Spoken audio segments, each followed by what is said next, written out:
তো guys Minecraft নতুন ভার্সনের কিছু নতুন নতুন সুন্দর সেটিং, তার জন্য প্রথমে সেটিং এ চলে যাব। তারপরে নিচে ভিডিওতে চলে যাব। ভিডিওতে চলে যাওয়ার পরে হালকা নিচে স্ক্রল করব। নিচে চলে আসার পরে এখানে ইউআর প্রোফাইল ক্লাসিক করে দেব পকেট। তারপরে দেখো আমাদের ইনভেন্টরি পুরো জাভা এডিশনের মতো হয়ে গেছে। এটা হলো আমাদের ফার্স্ট সেটিং। আমাদের দ্বিতীয় সেটিংটা হলো আমরা যদি কোনো সময় শর্ট বা অন্যান্য কিছু ধরি তাহলে নিচে একটি কালো ব্যাকগ্রাউন্ড পেপার দেখা যায়, সেটা কিন্তু মারামারির সময় অনেক খারাপ দেখা যায়। সেটা দূর করার জন্য প্রথমে সেটিংয়ে চলে যাব, তারপরে অ্যাক্সেসিবিলিটিতে চলে যাব, তারপরে টেক্সট ব্যাকগ্রাউন্ডকে একবারে জিরো করে দেব। জিরো করে দেওয়ার পরে আমরা বেরিয়ে আসবো। এবার দেখো আমাদের লেখার পেছনে কালো ব্যাকগ্রাউন্ডটা রিমুভ হয়ে গেছে। তো গাইস আমাদের 3 নাম্বার সেটিংটা হলো আমাদের জন্য অনেক গুরুত্বপূর্ণ, কারণ আমাদের এটা হলো জয়স্টিক। প্রথমে আমরা টাচ অপশনে চলে যাব। টাচ অপশনে চলে যাওয়ার পরে চুজ এই জয়স্টিকে এনে যাব। তারপরে আমরা 3 নাম্বার জয়স্টিকটা অপশন করব, কারণ এটা সবচেয়ে বেশি ভালো পিভিপি করার জন্য। পরে আমরা চলে যাব কাস্টম জয়স্টিকে। এখানে তোমরা তোমাদের মন মতো তোমাদের ফাইটিং করার জন্য জয়স্টিকটা এপাশে এপাশে করতে পারো।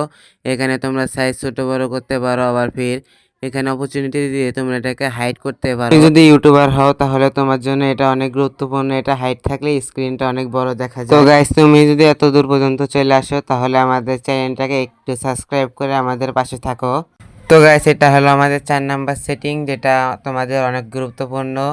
তোমরা যদি কোনো সময় বিল্ড করো তাহলে এটা সহজেই তোমাদের জন্য কাজে আসবে। প্রথমে সেটিংয়ে চলে যাব, তারপরে একটু নিচে আমরা টাচ অপশনে চলে আসবো। টাচ অপশনে চলে আসার পরে নিচে একটি পিক ব্লক নামে এটাকে আমরা অন করে দেব। অন করে দেওয়ার পরে এখানে দেখো আমাদের একটি নতুন অপশন চলে এসেছে, যেটা তোমাদের নিচে কোনো কিছু থাকলে সেটাকে কপি করে চলে আসবে। তবে তোমাদের এটা করার জন্য তোমাদের নিচে যেটা থাকবে সেটাতে তোমাদের মাঝখানে প্লাস অপশনটা দেখানোর পরে চাপ দিবে, তারপরে একলাই সব কপি হয়ে যাবে। শুধু এটা ক্রিয়েটিভই কাজ করে। তুমি যদি সার্ভাইভালে থাকো তাহলে তোমার ইনভেন্টরিতে ওই জিনিসটা থাকা লাগবে। আমাদের 5 নাম্বার সেটিংটা তোমাদের সেটিংকে একেবারে পুরা পিসির মতো করে দেবে। সেজন্য প্রথমে সেটিংয়ে চলে যাব, তারপরে আমরা নিচে স্ক্রল করে ভিডিও অপশনে চলে যাব। ভিডিও অপশনে চলে যাওয়ার পরে এখানে নিচে একেবারে নিচে ইউআরএলকে একবারে -1 করে দিলে একবার পিসির মতো হবে, আর বড় করে দিলে বড় বড় সব লেখার অক্ষর দেখা যাবে। আবার -1 করে দিলে সব পুরো পিসির মতো দেখা যাবে। তো গাইস আমাদের 6 নাম্বার সেটিংটা হলো আমাদের ভিডিও গ্রাফিক্স। সেটা ইউটিউবে করার সময় অনেক কাজে আসে, সেজন্য আমরা আমাদের ওয়াল থেকে বেরিয়ে সেটিংয়ে চলে যাব। তারপরে হালকা নিচে আমরা ভিডিও অপশনে চলে যাব। তারপরে এখানে ভিজিবলকে আমরা ভাইব্রেট মোডে করে দেব, তাহলে আমাদের গ্রাফিক্স পুরো পিসি লেভেলের হয়ে যাবে। তার জন্য আমরা আমাদের ওয়ার্ল্ডে চলে যাব। চলে যাওয়ার পরে দেখো আমাদের গ্রাফিক্স কত সুন্দর হয়েছে।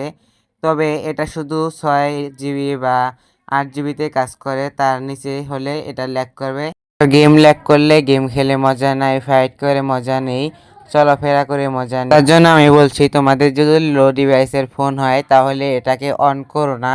অন করলে তোমাদের গেম খেলতে অসুবিধা হবে। আমাদের 7 নাম্বার সেটিংটা হলো তোমাদের যদি ফ্রেন্ড থাকে তাহলে তোমাদেরকে ইনভাইট মেসেজ পাঠিয়ে অনেক বিরক্ত করতে পারে। তার জন্য আমরা এক্সিবিলিটি চলে যাবো। হালকা নিচে এখানে 10 সেকেন্ড দেওয়া থাকবে নোটিফিকেশন। তোমরা এখানে সবগুলোকে 3 সেকেন্ড করে দিও, তাহলে নোটিফিকেশনটা চালু চলে যাবে আর তোমাদের গেম খেলতে অসুবিধা হবে না। গাইস আমাদের সর্বশেষ সেটিংটা হলো আমাদের ক্যারেক্টারের স্কিন, যেটা আমাদের মন মতো না থাকলে আমাদের গেম খেলে মজা লাগে না। তার জন্য আমরা প্রথমে চলে যাব মার্কেটে। মার্কেটে চলে যাওয়ার পরে এক সাইডে হ্যাঙ্গারের মতো একটা অপশন আছে, সেখানে চলে যাব। তারপরে এখানে এক সাইডে দেখো একটা সাদা অপশন আছে, সেটাতে আমরা ক্লিক করে দেব। তারপরে নিচে চুজ নিউ স্কিন, এখানে আমরা চলে যাব। চলে যাওয়ার পরে এটা আমাদের সরাসরি আমাদের গ্যালারিতে নিয়ে যাবে। তারপরে আমরা হালকা নিচে স্ক্রল করে আমাদের স্ক্রিনটা নিয়ে নেব। নিয়ে নেওয়ার পরে আবার গেমটা রিলোড হবে। রিলোড হওয়ার পরে অটোমেটিক কিন্তু আমাদের স্ক্রিনটা চলে আসবে। এই দেখো আমার স্ক্রিন চলে এসেছে। এখান থেকে আমি একটা চুজ করে নিলাম। এই যে আমি ব্যাক চলে আসতেছি।